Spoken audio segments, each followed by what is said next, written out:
And here we are with another episode of Raw and Real with TJ and Jen. I guess I should start off by saying happy Monday morning. Good enough? No? Yeah. Not been a good Monday morning? Oh no. You just ever wake up and you're just frustrated with everything? Yeah, it happens. It does. It really does. And most of the time for me, it's because of all the junk that's going on, like too much junk. Yeah. You know what I mean? Yeah, I can feel that. Junk or repetitive garbage that just never seems to go away for me. That's just my personal. I mean, I normally get frustrated because it's like the same junk over and over and over and over. And I'm like, really? You know what I mean? Like, I'm like, Satan, didn't you got something new? Like, can we make this interesting at least?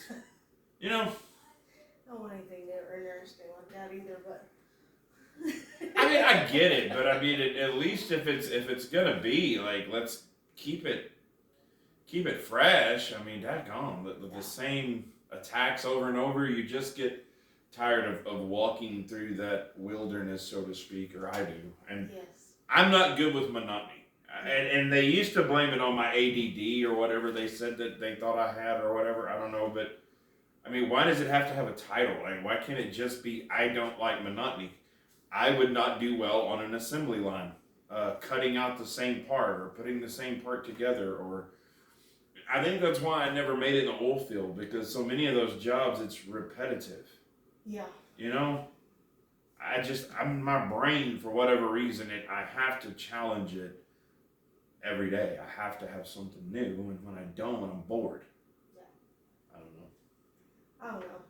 Just frustrated with clothes, you're frustrated with hair, you're frustrated with kids, you're just like. Yeah. But, like, there's really nothing to be frustrated for. I do. I think it's a spiritual attack that the enemy brings in order to knock us off course and keep us from being, productive. And sometimes it works and sometimes it doesn't. But, some days we get up and we heard an inspiring message or whatever, and we're like, not today, Satan, but then it shows up again tomorrow, and it totally affects you in a way that you didn't want it to. And that makes you mad because you know better, or you had the knowledge and it still got to you, and then you're mad at yourself. I do that a lot. Yeah. Get mad at myself. I'm like, you know better. Like, come on. Knock it off. Yeah. Yeah. That's kind of how I ended up. I'm like, stop. Like, there's no reason to be mad about anything. Like, we had a great weekend. Great weekend. We got a busy week, a big week, and I'm like, what's your problem? Like, knock it off. I was watching a reel the other day, and I've shared this before, but TD Jakes was, I don't know when he was talking, but it was a reel that showed up on my Instagram feed, and he was talking about that. You're gonna face one of your greatest storms right before your breakthrough is where he was going. And so I think a lot of times when something big is fixing to happen, I think that's when the enemy shows up. We always get on the defense for something major. It's like, I'm fixing to buy a new car tomorrow.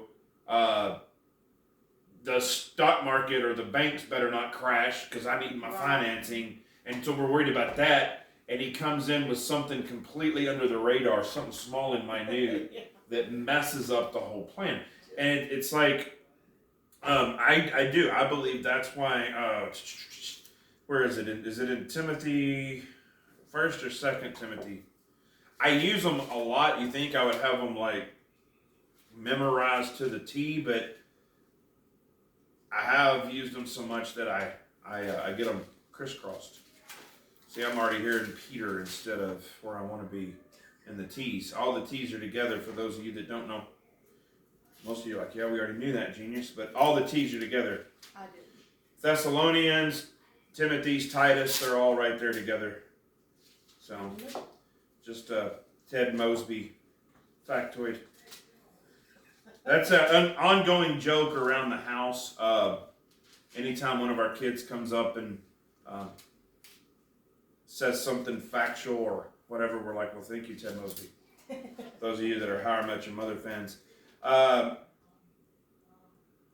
No, it's not study to show thyself approved. It's preach the word. It comes out of 2 Timothy 4, verse 2. It says, preach the word, being instant in season and out of season, reprove, rebuke, exhort with all long suffering and doctrine.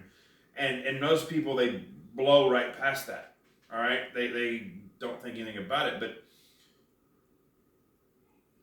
when it's talking about being instant, in season and out of season, I always put them together for myself as be ready even when you're not supposed to be ready. Yeah. Because back over in, was it 1 Timothy, he says, study to show thyself approved, a workman that need not be ashamed, rightly dividing the word of truth. So we're supposed to always be on guard. I think that's what Timothy was trying to proclaim throughout all this, was be on guard. Be ready for the stuff, even when you're not supposed to be ready. Be ready. You know what I mean? And I think we let our guard down. I think we get wrapped up in life and the hustle and the bustle and the ins and the outs, and he comes in and knocks us off our feet. We get blindsided, you know what I mean, so to speak. Yeah. Ear hold, as most of us guys call it in football. And I think too, like, just knowing your triggers. Yeah. Like, today's prime example of why I'm glad I'm off of social. Okay. Because that would have just sent me in a bigger spiral, I feel like. I got and you. Like, it took me a long time to acknowledge that trigger. Yeah. And that's one of my triggers. And so I'm like, all right, well, I'll just start reading the word. Well, Jude came to mind. And so, like, pretty powerful little one-page chapter. And so I'm like, okay. Glad that I didn't have any more distractions to take me off and get me back in the flesh. Yeah. Because when I'm frustrated, I get real fleshly. We all do. That is the one bad thing. And I guess it's just the way we're made. It's human nature. We can't help it. We cannot help. That's why, like, people in the ministry joke about getting in the flesh. That's what they're basically talking about, is we're not being political, like the politicians where you're all prim and proper and cut you without pulling out a knife kind of thing. It's, we go balls to the walls, hell bent on leather, whatever it takes. And I think that's what the enemy wants, because I do think once we get to that place in our head, and when we get to that place in our actions, he wins and God loses, and it ruins credibility, it ruins witness, it ruins a lot of things.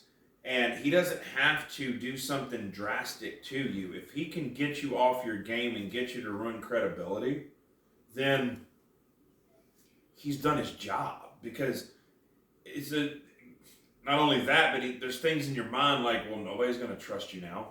Nobody's going to look at you like that now. You're not worthy. And it just spirals and keeps going. And you wind up being ineffective when truth is most people may not even pay attention. But he's got you beat in your head. Right. It doesn't matter. So, yeah, I mean, that's one of the oldest tricks in the book. And so we have to ask ourselves, how do we change that? How can we affect that from happening? And take out the trash. Take out the trash. That's. We were sitting down over breakfast this morning, and I was like, do you have anything on your mind? And she spit out some ideas, and I was like, yeah. And then she asked me, and I was like, the one thing that keeps coming to my mind is cleaning out your closet. That's what we came up with, was cleaning out our closet. That, and you said it best. I think it's better, the purge. Mm-hmm. Purging. The movie that came out, and I think they made a series out of it and everything else about, it was a big horror film that came out a while back. It was called The Purge, and the whole deal was the president one day a year issued a purge day, and it was like random violence. Any kind of killing was legalized for one day, and it was to like purge off the population and keep the numbers down and kind of thing. It was, anyway.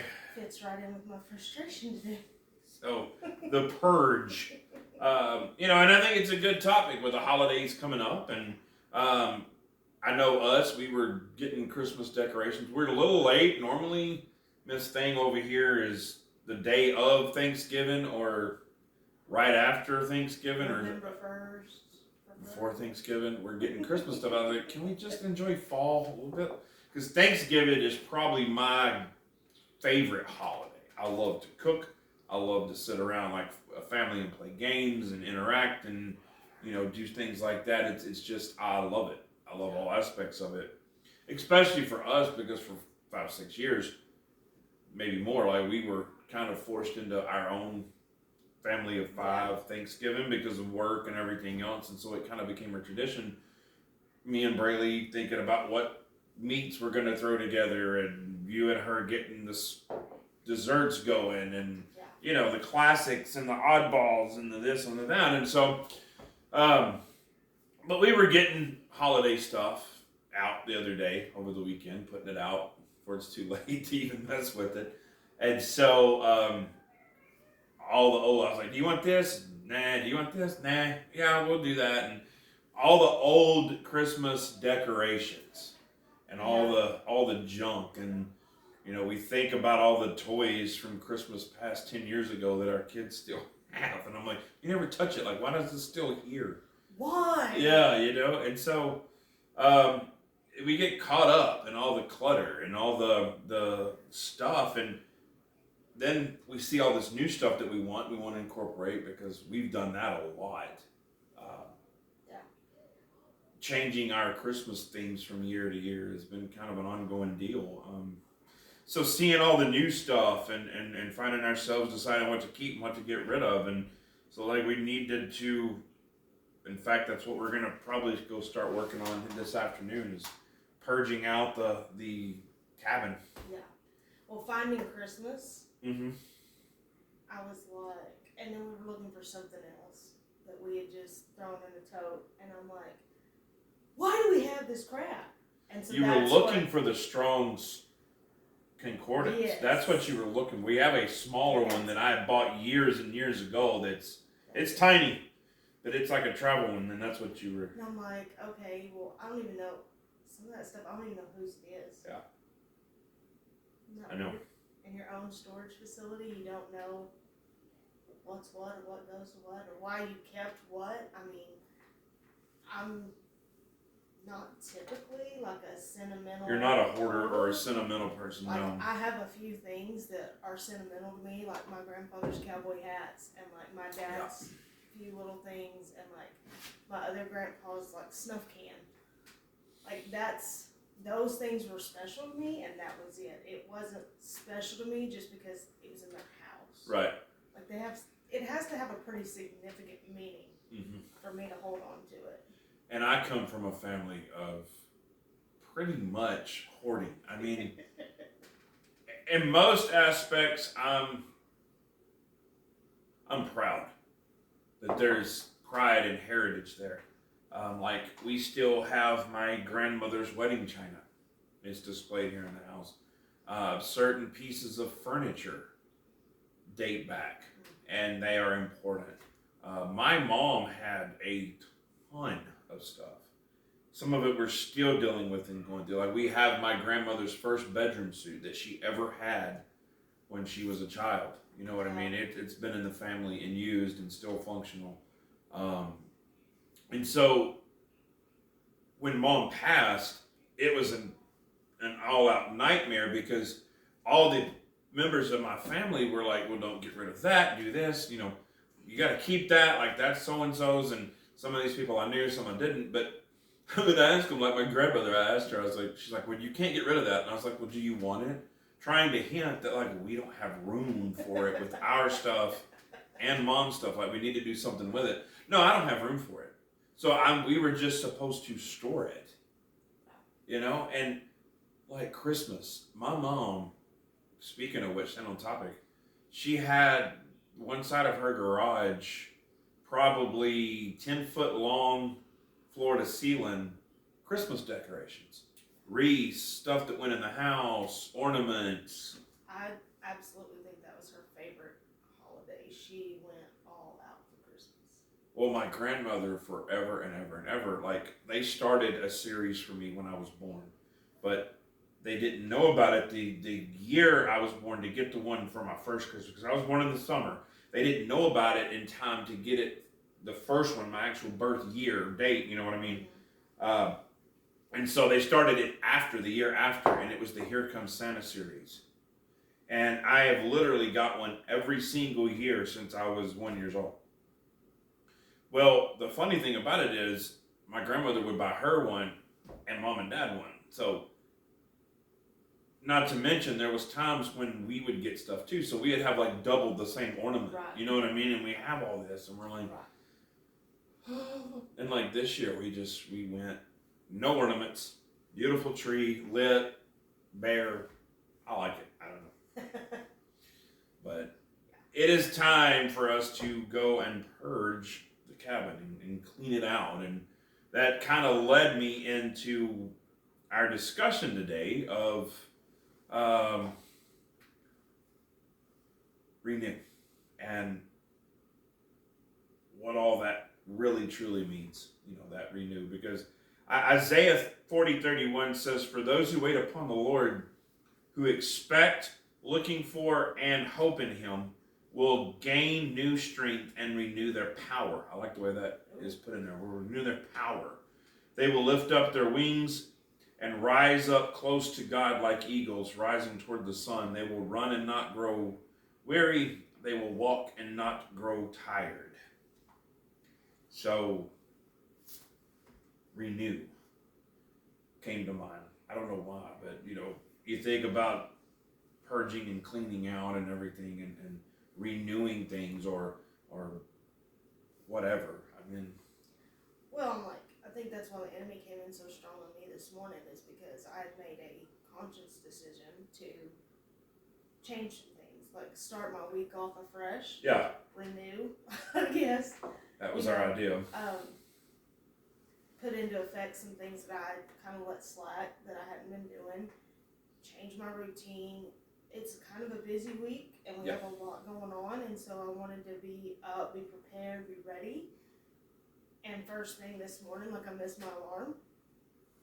So you're already behind. And so I think I was trying to renew some things, put things back into place, reprioritize, get rid of some junk, I don't know. We used to read junk magazines, gossip magazines, and now it's all, social media, and I don't have that anymore, so I'm like, cool. Well, you find something else to take that place. Right. You do. Let's be real. So, it's just, you're trying so hard to do something new and put things into perspective and shift your priorities, and automatically he came in immediately.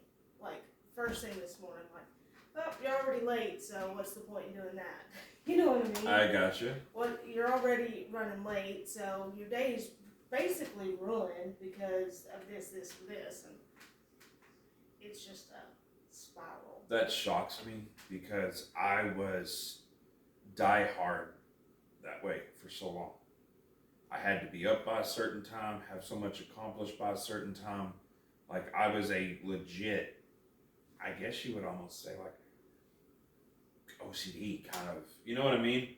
You changed me. You slowly, year by year, made me dial back the crazy and know that just because I missed this flight, there's another one in an hour. It's okay. It's not. Yeah. So it amazes me that that's how you're getting attacked now, how you're getting, lured into this now, because you were the one that I learned the opposite from. Yeah. I'm telling you, it's been a crazy morning.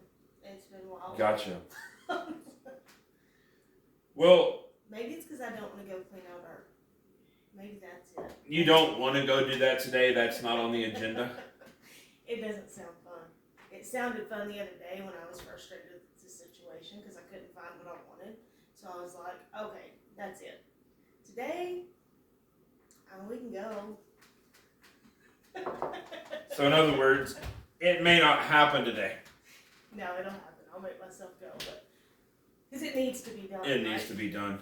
It's not going to get any better, and eventually all this Christmas has to come down, and it has to go back. And why are you going to put junk on top of junk on top of junk? Because it's the That's what we normal do. way. And I mean, we're really just not talking about Christmas No. stuff. Like, we do that in everyday life. You just pile junk on top of junk on top of junk instead of sitting down, reprioritizing and just cleaning out the crap. Well, it's easier to say I'll do it later. You know, and then later turns into 10 years. And you're like, then you're full and you have to do something, but it's so horrible. That's like we try to get our kids to understand. If you will stay on top of things, it won't get bad. If you'll stay on top of your room, it won't take you all day to clean it. Right. If you'll take care of things as you go, and I know my parents probably had the exact same fight with me forever, but I know mine. you know, and it's just part of it, paying for your raisins, so to speak. But we're going to take a first break, and we come back, we're going to dive a little deeper into Renew with Raw and Real with TJ and Jen.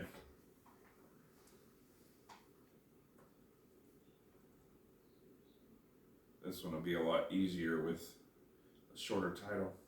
You think I would get better, and I'm starting to, but you know, it's a work in progress around here constantly.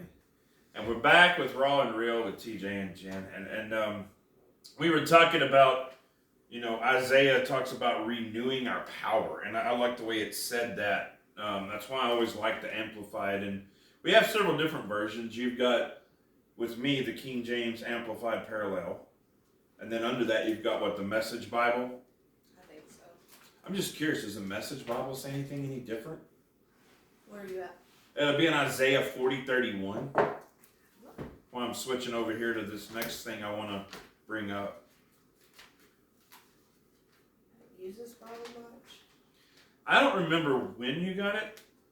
I do remember why it was easier for you to understand and study on for a long Somebody time. we were going to preached out of it. And Yes. It was easier, but I don't remember.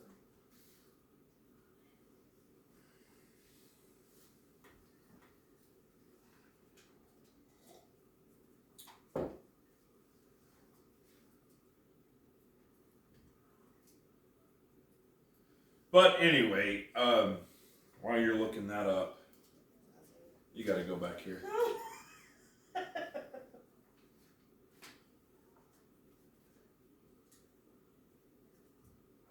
I was in the right spot at first. I was just. Yes, and I haven't used this one. I know. This one I could get you there. Well, I'm bad. I'm bad because when I get a new Bible, I'm like a fumbling idiot. Like, I cannot find anything. I used a Jerry Savelle Bible that my mentor from the very beginning, 4031, used forever. And it was a King James Amplified Parallel, put out by Jerry Savelle Ministries. I used it so much that I literally, the binding is gone in it. Yeah. And I've written in it, there's notes from Monty's sermons, like I have lived out of that Bible. And so when I got a new one, I was like lost, and then I finally got that one broken in, and then I got this new one. You got it for me for my birthday this year, and it's taken me some time, and it's a King James Amplified Parallel. But what does it say in the Message Bible?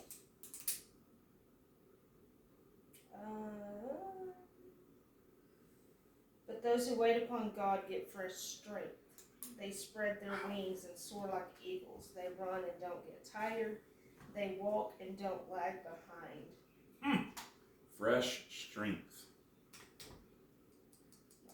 Okay.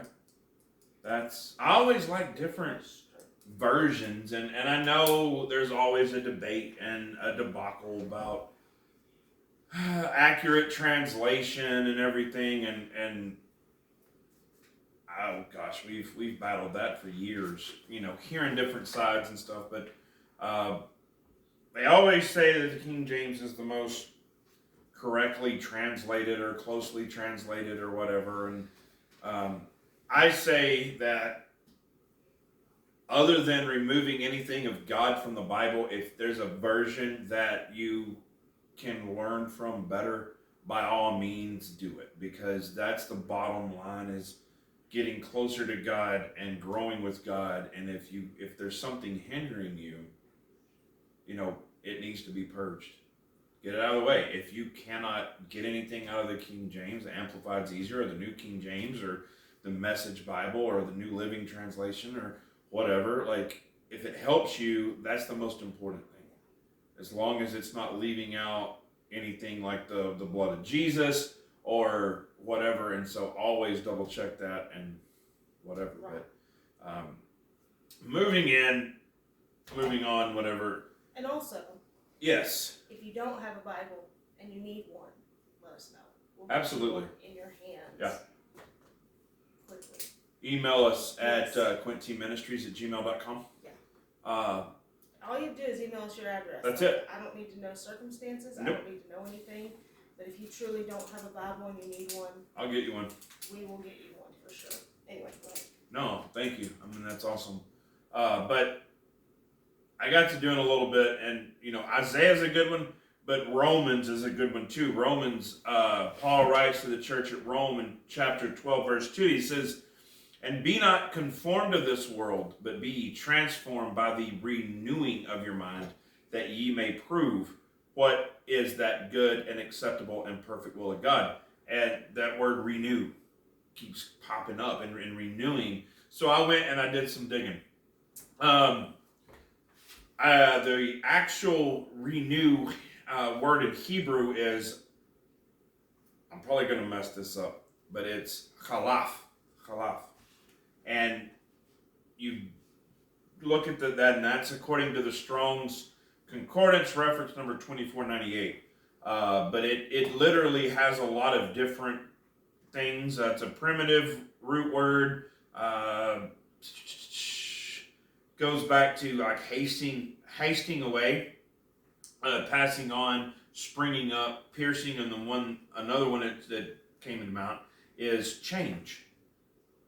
So literally, renew means to change. Is literally what it means. And another one I liked was to come anew, or to sprout again.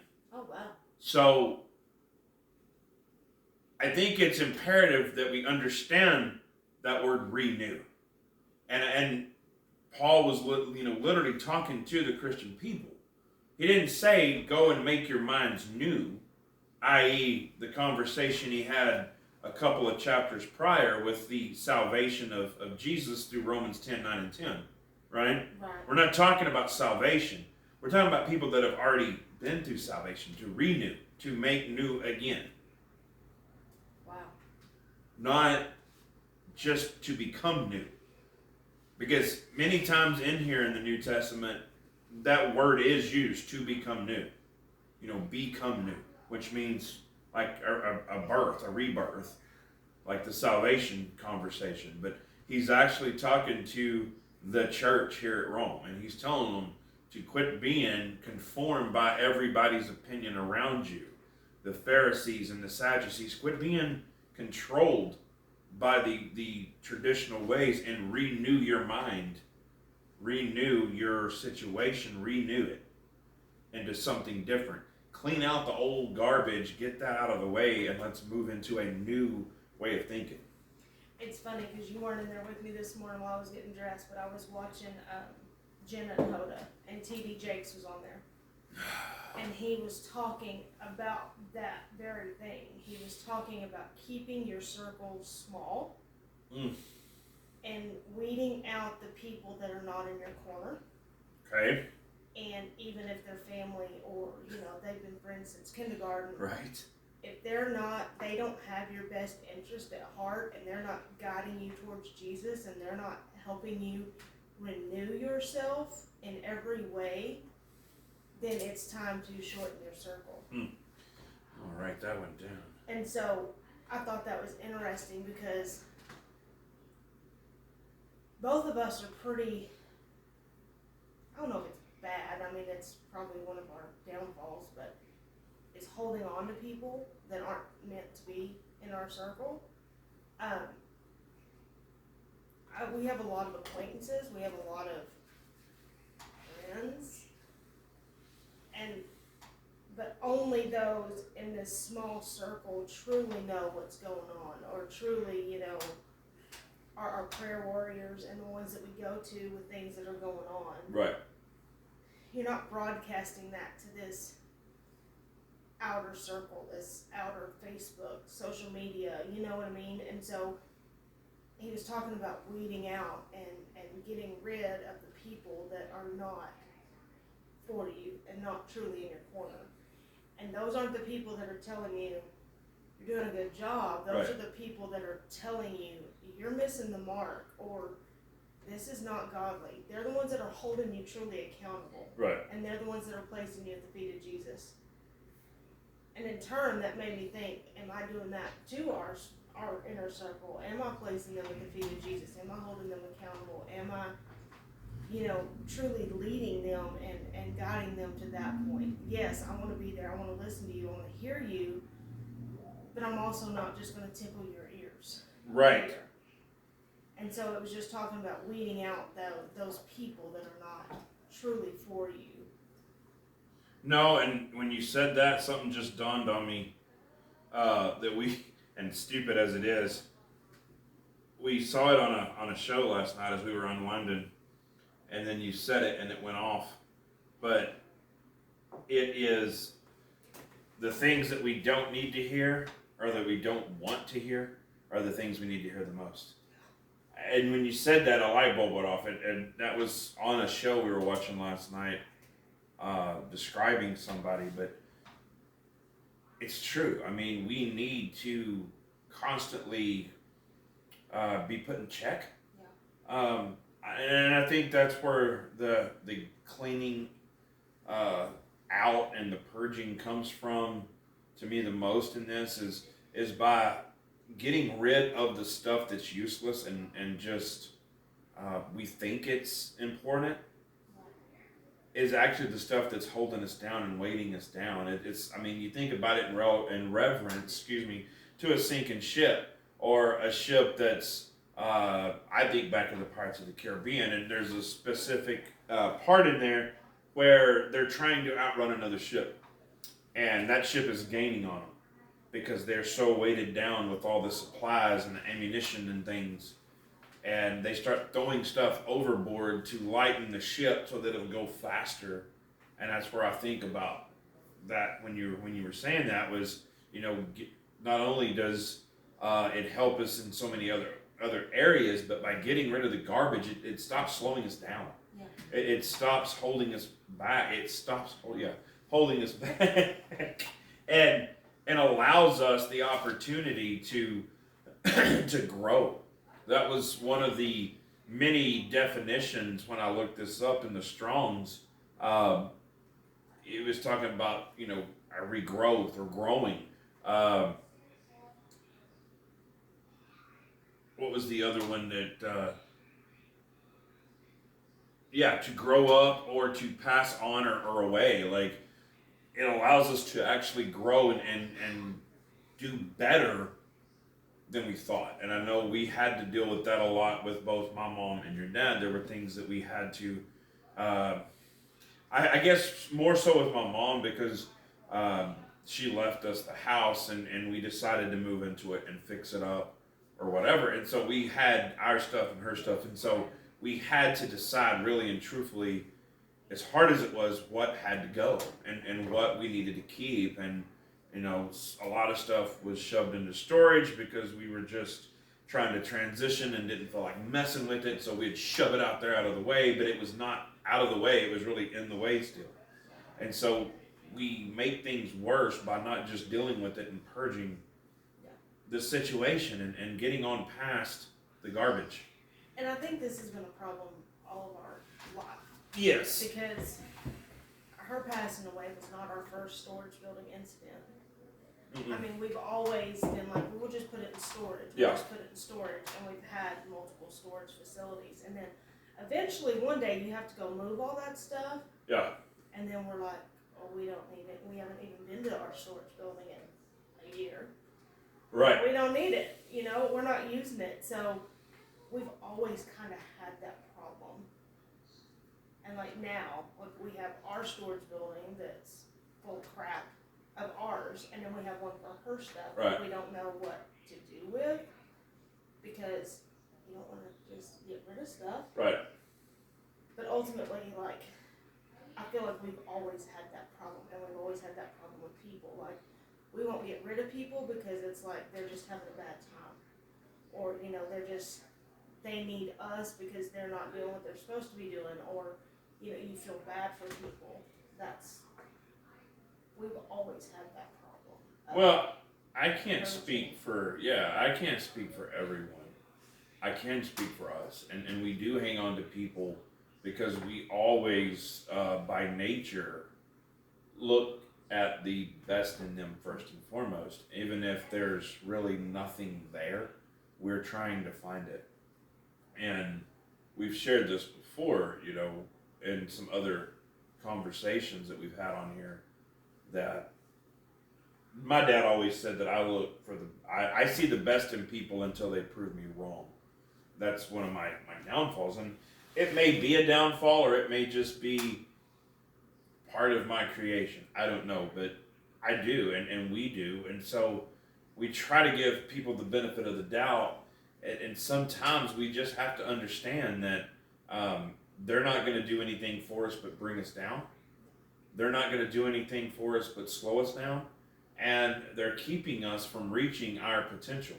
Isaiah 40, he literally said that you will renew your power, and that you will spread up your wings and fly up close to God. Monty said this one time, you cannot soar with eagles if you're hanging around with vultures. Because whatever they're involved in is going to start to dictate you. You're going to start to act like them. You're going to start to smell like them. You're going to start to, represent what you're hanging around. And it's so true, because we are in a constant battle, especially in things the way they are right now, with the cancel culture and everything that's going on with that. And everybody's all about being nice and equality and what's the other, political correctness was the thing before this other hit. Sometimes we have to get to the point where our life is more important. Our growth, our family's growth, our productivity is more important than Jan's feelings, than Johnny's feelings. It's not that I'm trying to be a bad person. It's not that I'm trying to be mean or vindictive. But when God lays it on your heart and the Holy Spirit's telling you, then it's time to move on. It's time to let it go and move forward. Because you're never going to grow where you need to grow if you don't get rid of the weight that's holding you back. Yeah. And I feel like we get I get emotionally attached, and I'm like, I see so much, and I see so much in people, and like, you're not living your full potential, and you're not doing your full ability, and maybe I am that voice, maybe I am the only voice in that situation, and it's like, I don't want to let that go. But sometimes you have to realize that you just put the seed there, and somebody else is going to come along and water that. Yeah. Sometimes those people are not ready. They don't have the fertile ground ready for that seed to grow because they don't want it to. They don't want to change. They don't want to be who they're supposed to be. They're content in their day to day, and that's okay too. I mean, I'm not bashing anybody in that aspect if that's your desire, but I do get emotionally attached, and I'm like, and then I end up getting hurt. And I'm like, okay, well, there that one goes again, and I always write it way too long instead of just being like, okay, we're not on the same page here, and that's okay, and walk away. You know what I mean? I have a hard time walking away or throwing things away. Well, it's so easy to do. It's so easy to try to have that attachment because we look for friends. You know what I mean? I guess by nature, I would say, like we hunt, we desire companionship. It's the reason we seek to get married. It's the reason, we have kids. Is that companionship and to be around people of like mind and like faith, no matter if we believe in God or not, it's still the same. I mean, you take a bunch of atheists, they get together because they're one mind and one accord. You know what I mean? And so it's just the way that we're designed. Um, so with that being said, I have to go here. I guess it just popped in my head. So I'm gonna go here anyway. And I know it's a rabbit, but oh da da da da da da. I shared this in one of my blogs. I don't know if it's hit yet or not. I can't find it right off the top of my head.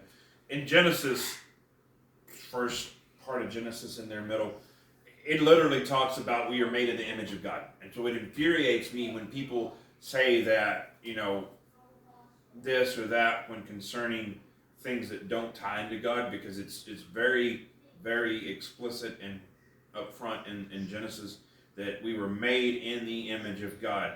Man and female, he made them. So I just want to throw that out there right quick. My spirit wouldn't shut up until I shared that. So, but we seek that. God made us that way is where I'm going with this. He made us to the point where we crave things. So it's hard to let people go when it's that time. But we do, you and I have had a hard time learning that sometimes it is just a seasonal thing. Our only job in that person's life, or that person's job in our life, was just for maybe one specific task, one thing that they were supposed to do. And once that's been done, they play no part in that anymore. And we have to let it go. Even though our subconscious does not want to let it go, we're going to have to take charge.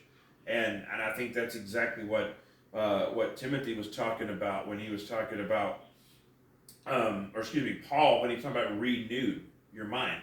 And then Timothy, when he's getting into that be ready, instant in season and out of season. It's be on guard, be ready, be prepared to follow and be led by the Spirit of God. Because it's the only way to keep us from hanging on to stuff too long.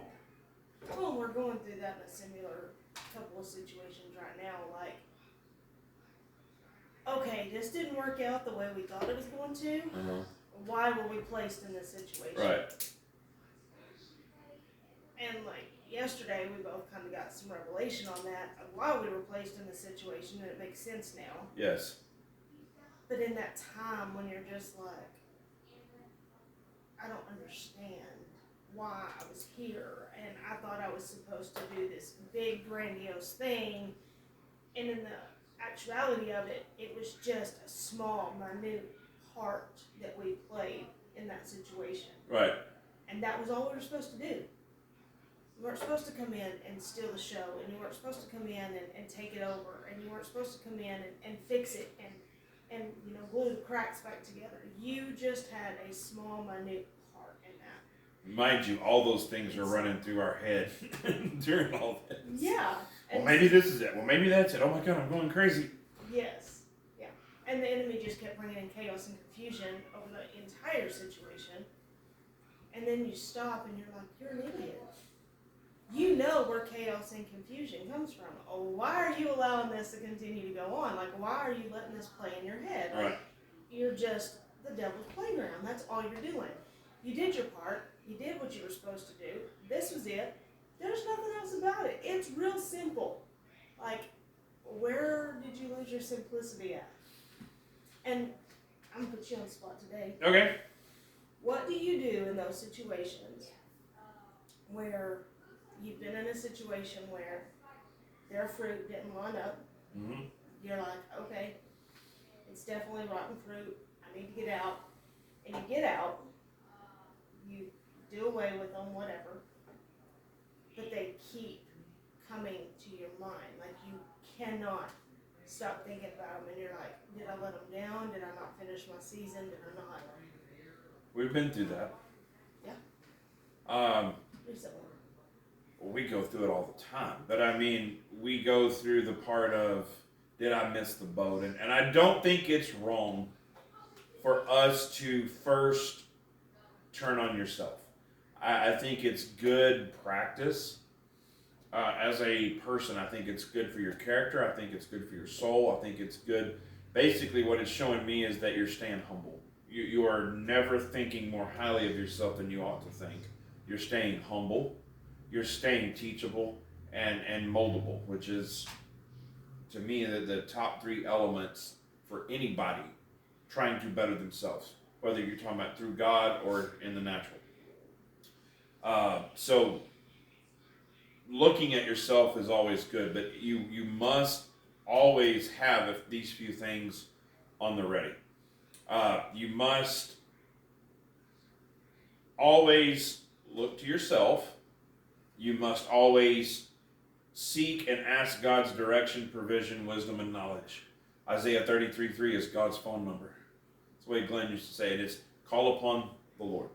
So always call upon God when you come into any situation. That should be your first go-to.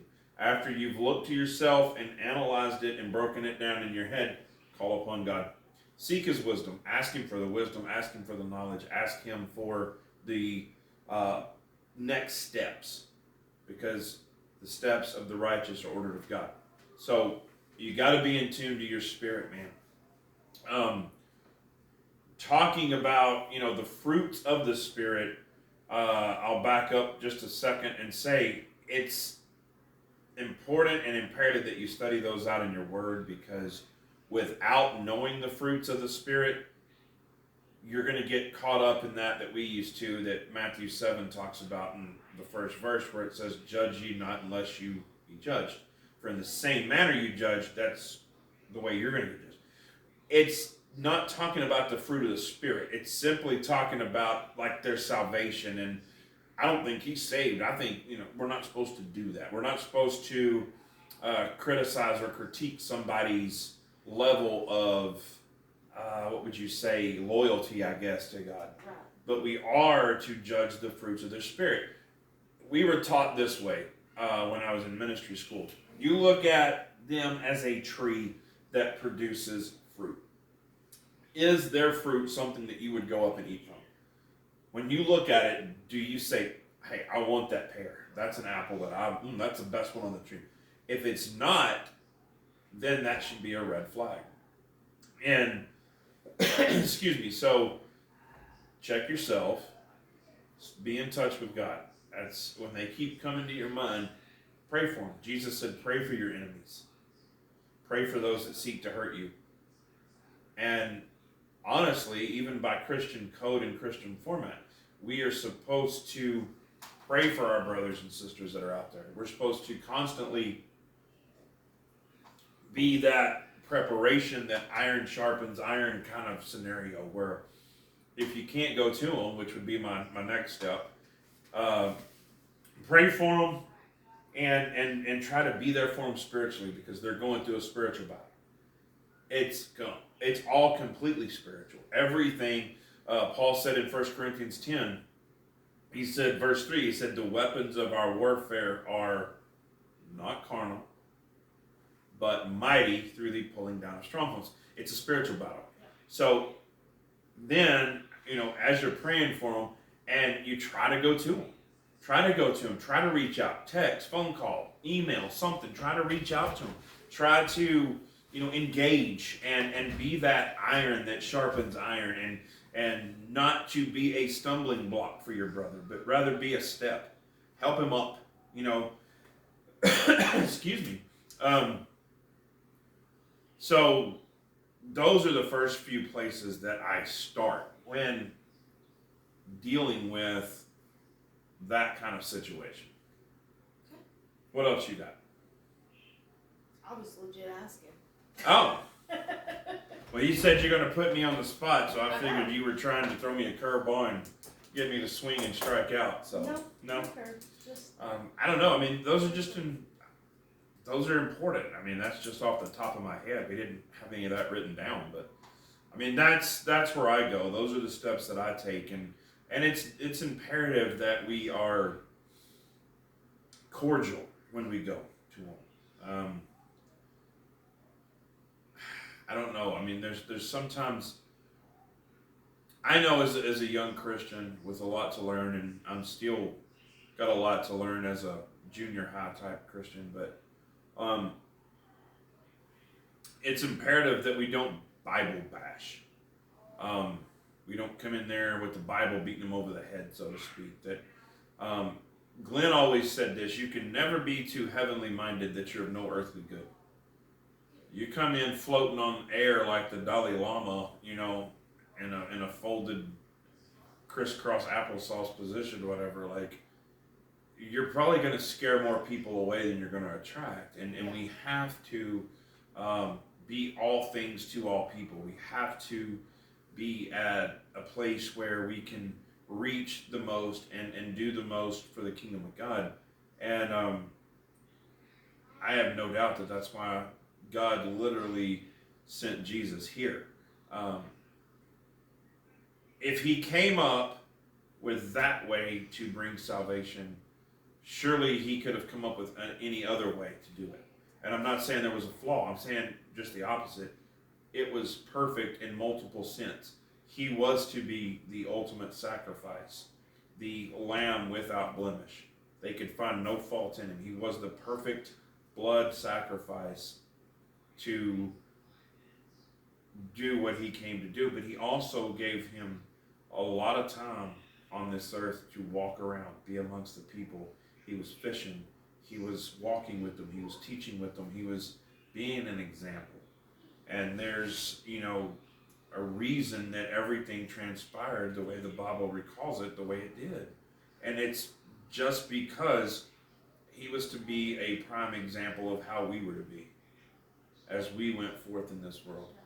He was a leader and a teacher. He was a teacher before he was a leader. He taught on the methods of what to do, and then he led them and showed them what to do, and then he sent them forth to go do it and finish and carry on, because he had to fix sin for all mankind. And so that's how we need to go about. That's how we need to be as we go into the world and do his work and everything else. Is,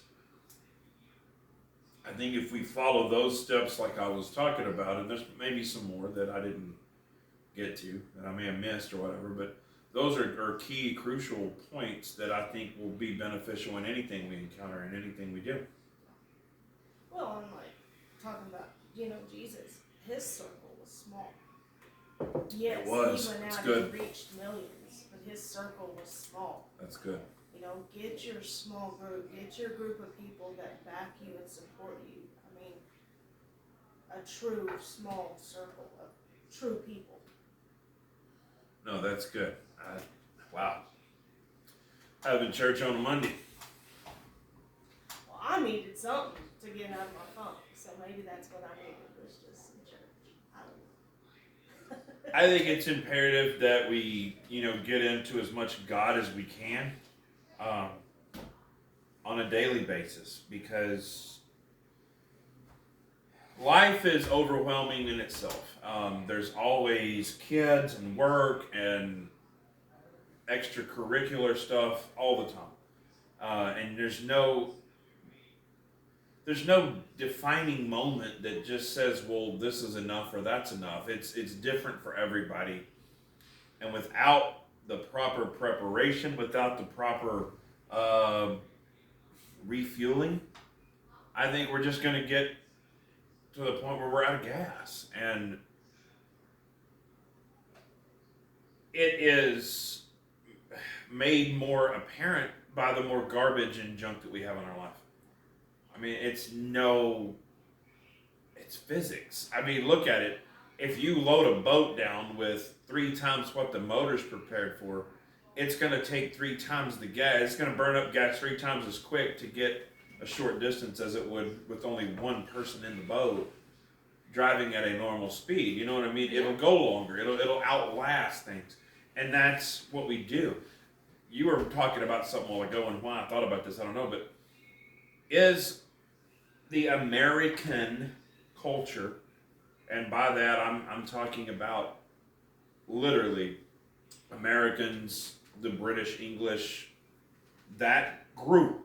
Are we by nature the most hoarders, and may even America in itself be leading that statistic in storage buildings? You were talking about storage, and my brain went off on a rabbit. I mean, you look at all the things popping up in Lubbock when we go into town, and we go in off of 1585, and what used to be desolate farmland, very little out there.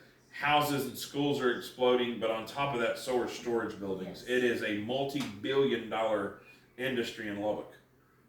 If you want to make a killing, build storage buildings, because I guess they're selling out. Yeah.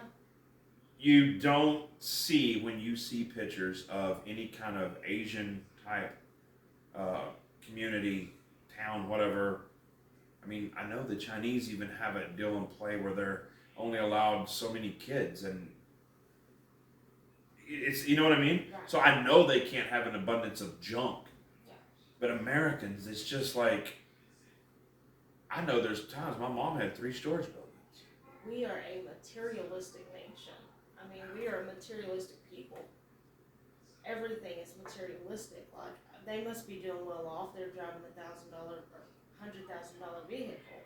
They must be well off. Their house is worth over $300,000. You know what I mean? Like, we are truly a materialistic people, and so if you're driving a clunker, does that mean that you don't have $1 million in the bank? Maybe that's just not your priorities. Like, people don't take a look at that, but we are a materialistic people. You mentioned the multi-million-dollar vehicles parked outside the multi-million-dollar homes because their garages are too full to get their vehicles inside the garage because it's full of storage. Yeah. I don't know. That was one of the weirdest things when we first moved to Greenwood. Where we moved over there behind the school, they had circle names, Mary Circle, whatever. And we would drive around looking at houses, and everybody's garage was crammed, packed full of storage. And their vehicles were all parked outside. Coming from Tahoka and Seagraves, people parked in the garage, and they had storage buildings or whatever if they needed them out back.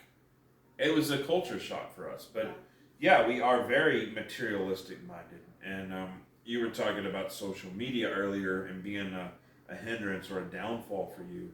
Most of the stuff that you see on there is not only what they want us to see, but it's also everything is with the influencers is materialistic type stuff. I want to see some inspiration people on there more, and I try to find that as much as I can when I'm on there, because I get tired of seeing the $1 trillion homes with the $1 billion decorations every holiday, and I'm like, where do these people find the time? But it's a priority, so they make time. And so my encouragement is that we take that same initiative into our spirituality, into finding God, learning God, knowing God. You know what I mean? Digging as deep as we possibly can with God. Yeah. Because choose your investments wisely. Not only that, but I mean, how much do we take for face value? Like, do we just go sit in the pew on Sunday and we never open our Bibles, we never pray, we never do anything like that? We just take it at face value, whatever the pastor tells us, and we're good to go for another 6 days. And then we go back to church, and there's no growth. And my question is, how is living that way not the same thing as hoarding t-shirts or blankets or anything else? We're just hoarding God. It's cool, we're using it right now, maybe for the week, maybe for the next 2 weeks. And then it goes in a tote and it goes into storage, and we never look at it again. We never talk to it again. We never have anything to do with it again. We know we have it. We know where it is, somewhere over there. You know, like us. It's in a blue tote. I know it's in a blue tote. I saw it in a blue tote. Yeah. But I mean, we do that with God. We do it with God, and we never, ever, ever look at it again. We never have anything that helps us grow and expand again. It's just put in a tote. I was that Christian. Absolutely. Absolutely. I was too. 100%. Oh, crisis came. Where'd he go? He's up here somewhere. God, yeah. And I want him to bail me out when I haven't been in contact with him in years. It's funny that you're bringing that up because just a little inspiration, sneak peek, whatever. That's actually the new series that I started on my blogs. I'm about 4 in. I got to drop 2 more dealing with what I dropped 1 last week. Part 2 drops this week, part 3 next week. And then I start in on, I'm getting into prayer and all the backlogs and different ways and all that about prayer. And excuse me, a lot of what you were discussing is in my blog. So I'm about 4 in, I think, dealing with prayer. This is how different we are. Okay. He's already got like 2 months worth of blogs written and prepared. Basically, yeah. I still don't even know what I'm supposed to write about. Mine's due tomorrow. I don't know why I have been such a piece of conduit here lately. It's just, things are just pouring in my head constantly, and I'm overwhelmed in a sense, because I'm happy, I'm grateful, I'm ready to have a mouthpiece, like I'm ready to be a mouthpiece and go, Yeah. but I mean, it's just, he keeps pouring and pouring and pouring, and one thing leads to another, and then this, and then this, and then I'm here, and I'm here, and I'm here, and it's been that way. It's just been a constant barrage. Like what started a couple of weeks, 3 weeks ago, has just turned into where we are right now, and I think I'm 4 or 5 deep on prayer, and then like I said, I've got 2 more that's supposed to drop in the series dealing with whatever I entitled them. I don't remember what I entitled them, but you know, it's dealing with the politics of church and a lot of the backlog of church, and my mission, our mission as a ministry has always been to remove the blinders.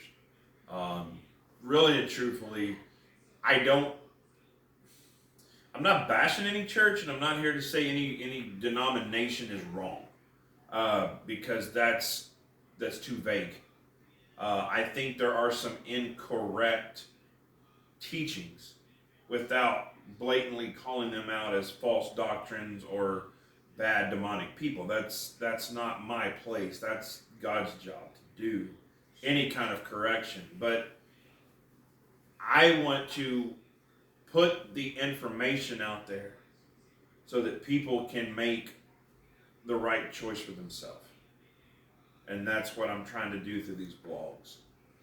Is like a candidate. You know, you need to know everything about this candidate that you can before you vote for them. Because if you only know a piece of the puzzle and you put them in office and they are really horrible at, you know, multitasking or whatever, then they're not going to be a good leader.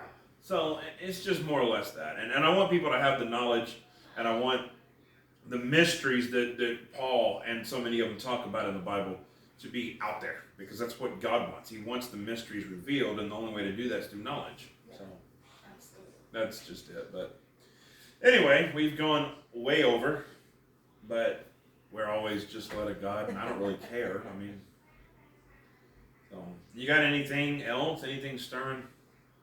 I have a lot stirring, but no. Okay. Well, as always, I enjoyed it, and I look forward to Thursday's drop and whatever God's going to have for us then. And we look forward to y'all. Like I said, if y'all need Bibles, reach out. Yes. Absolutely. Our website is always up when we post our new drops and everything. You can email us at quinttministries@gmail.com. You can reach out to us through our website. There's a contact board that you can reach out to us through.